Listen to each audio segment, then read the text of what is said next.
Israel और Hamas के बीच शुरू हुई जंग भयानक रूप लेती जा रही है। पूरी दुनिया दो हिस्सों में बंट गई है। हमास के हमले के बाद 5 पश्चिमी देश खुलकर इजराइल के साथ आकर खड़े हो गए हैं।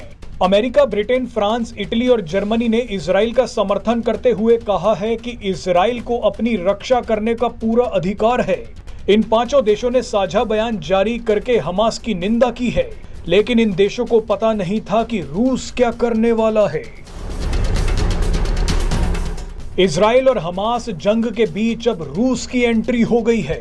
रूस ने संकेत दिया है कि वो फिलिस्तीन के साथ जा सकता है। रूस ने कहा है कि इजराइल और हमास के बीच जो जंग शुरू हुई है उसे अमेरिका ने शुरू करवाया है। रूस का मानना है कि अमेरिका और पश्चिमी देश इजराइल को भी यूक्रेन की तरह फंसा रहे हैं।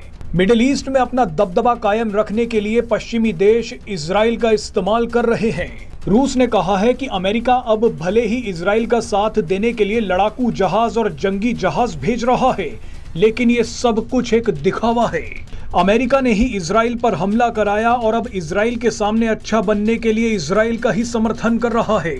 जानकारी सामने आ रही है कि फिलिस्तीन के राष्ट्रपति जल्द से जल्द पुतिन से मिल सकते हैं। कई अरब देशों ने भी रूस के साथ बैठक की है। रूस के इस बयान से अब अमेरिका भी बैकफुट पर आ गया है।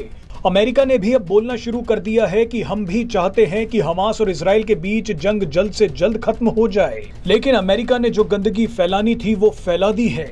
कई एक्सपर्ट्स का मानना है कि मिडिल ईस्ट में जो कुछ हो रहा है वो भारत के लिए एक बड़ा झटका साबित हो सकता है। भारत लगातार ये कोशिशें करता आया है कि इजराइल और खाड़ी देशों के बीच दोस्ती हो जाए। अगर मिडिल ईस्ट में शांति रहती है तो उसका सबसे बड़ा फायदा भी भारत को ही मिलता है। व्यापार मार्ग हो या तेल का निर्यात, सब कुछ मिडिल ईस्ट से ही होकर गुजरता है। भारत ने अमेरिका के पूर्व राष्ट्रपति डोनाल्ड ट्रंप के अब्राहम एकॉर्ड का भी समर्थन किया था, जिसके तहत इजराइल और मुस्लिम देशों के बीच दोस्ती की पहल शुरू की गई थी। कुछ दिन पहले तक तो सऊदी अरब और इजराइल के बीच एक बड़ी डील भी होने वाली थी, लेकिन पश्चिमी देशों ने सब कुछ बर्बाद कर दिया। अब सऊदी अरब ने इजराइल से बात करने से भी मना कर दिया है।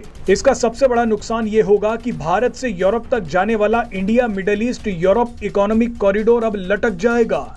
इस कॉरिडोर का एक बड़ा हिस्सा सऊदी अरब और इजराइल से होकर गुजरना था, लेकिन अमेरिका ने सब बर्बाद कर दिया।